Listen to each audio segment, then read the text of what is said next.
Assalamualaikum warahmatullahi wabarakatuh. Perkenalkan, nama saya Astiuliana dari 3D. Di sini saya akan menjelaskan tentang perbandingan proses kebijakan publik menurut para ahli. 1. Proses kebijakan publik menurut William Dunn. Ada 5 tahapan. Yang pertama, penyusun agenda. Penyusun agenda adalah sebuah fase dan proses yang sangat strategis dalam realitas kebijakan publik. Dalam proses inilah ada ruang untuk memaknai apa yang disebut sebagai masalah publik dan agenda publik. Perlu diperhitungkan, jika sebuah isu telah menjadi masalah publik dan mendapatkan prioritas dalam agenda publik, maka isu tersebut bahkan mendapatkan alokasi sumber daya publik yang lebih daripada isu lain. Yang kedua adalah formulasi kebijakan. Masalah yang sudah masuk dalam agenda kebijakan kemudian dibahas oleh para pembuat kebijakan. Masalah-masalah tadi didefinisikan untuk kemudian dicari pemecahan masalah yang terbaik. Pemecahan masalah tersebut berasal dari berbagai alternatif atau pilihan kebijakan yang ada. Yang ketiga adalah adopsi kebijakan. Tujuan dari adopsi adalah untuk memberikan otoritas pada proses dasar pemerintahan. Jika tindakan legitimasi dalam suatu masyarakat diatur oleh kedaulatan rakyat, warga negara akan mengikuti arahan pemerintah. Namun, warga negara harus percaya bahwa tindakan pemerintah yang sah adalah mendukung.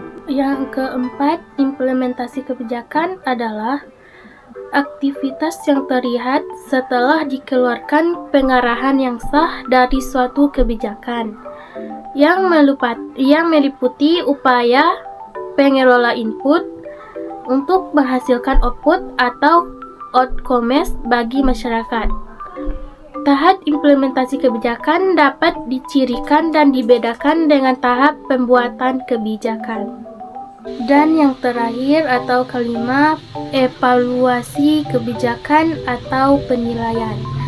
Secara umum, evaluasi kebijakan dapat dikatakan sebagai kegiatan yang menyangkut estimasi atau penilaian kebijakan yang mencakup substansi, implementasi, dan dampak. Dalam hal ini, evaluasi dipandang sebagai suatu kegiatan fungsional. Artinya, evaluasi kebijakan tidak hanya dilakukan pada tahap akhir saja, melainkan dilakukan dalam seluruh proses kebijakan.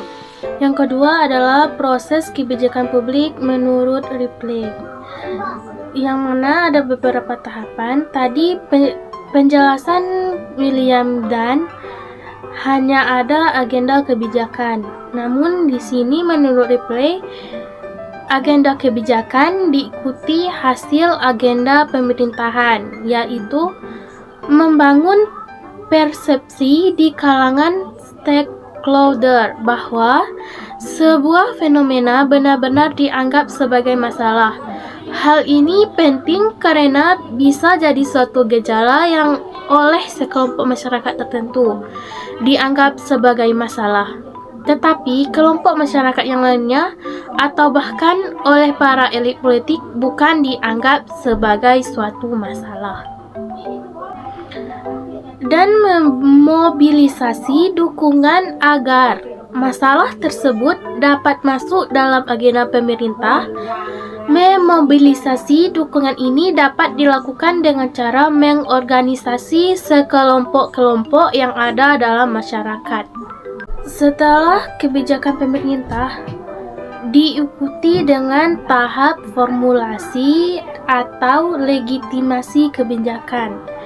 Pada tahap ini, analisis kebijakan perlu mengumpulkan dan menganalisis informasi yang berhubungan dengan masalah yang bersangkutan. Kemudian, berusaha mengembangkan alternatif kebijakan, membangun dukungan, dan melakukan negosiasi sehingga sampai pada sebuah kebijakan yang dipilih.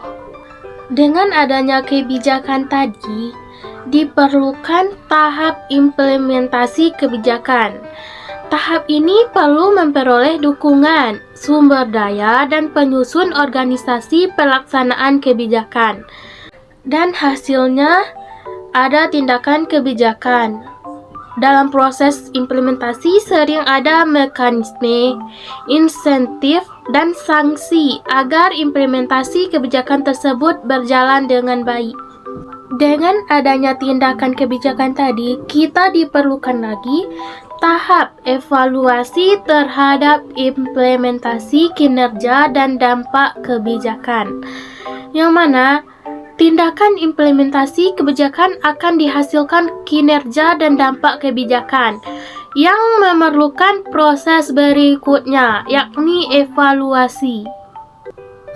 Hasil evaluasi tersebut berguna bagi penentuan kebijakan baru di masa yang akan datang, agar kebijakan yang akan datang lebih baik dan berhasil, dan memiliki kebijakan baru. Yang ketiga adalah proses kebijakan publik menurut Thomas RDY. Di sini Thomas RDY menjelaskan sedikit atau yang sangat mudah untuk tahapan-tahapannya. Berbeda dengan proses kebijakan publik menurut Ripley tadi yang memiliki banyak tahapan-tahapannya. Baiklah, proses kebijakan publik menurut Thomas RDY. Di sini yang pertama kalinya adalah identification of policy problem. Identifikasi masalah kebijakan dapat dilakukan melalui identifikasi apa saja yang menjadi tuntutan atas tindakan pemerintah. Dan yang kedua adalah agenda setting, yang mana penyusun agenda merupakan aktivitas memfokuskan perhatian para pejabat, publik, dan media massa atas keputusan apa saja yang akan diputuskan terhadap masalah publik tertentu. 3. Policy formulation merupakan tahapan pengusulan rumusan kebijakan melalui inisiasi dan penyusunan usulan kebijakan melalui organisasi perencanaan kebijakan, kelompok kepentingan, birokrasi pemerintah, presiden, dan lembaga legislatif. 4. Legitimating of policy, yaitu pengesahan kebijakan melalui tindakan politik oleh partai politik, kelompok penekan, presiden, dan kongres. Yang kelima adalah policy implementation. Implementasi kebijakan dilakukan melalui birokrasi, anggaran politik, dan aktivitas agen eksekutif yang terorganisasi. Dan yang terakhir adalah policy evaluation. Evaluasi kebijakan dilakukan oleh lembaga pemerintah sendiri, konsultan di luar pemerintah, dan masyarakat atau publik. Proses kebijakan sebagaimana ditemukan sebelumnya merupakan aktivitas yang berkaitan dengan bagaimana masalah dirumuskan, agenda kebijakan ditentukan, kebijakan dirumuskan, dan keputusan terhadap kebijakan yang diambil. Dan kebijakan dilaksanakan, kebijakan dievaluasikan. Itulah penjelasan saya perbandingan proses kebijakan publik menurut para ahli. Sekian, terima kasih.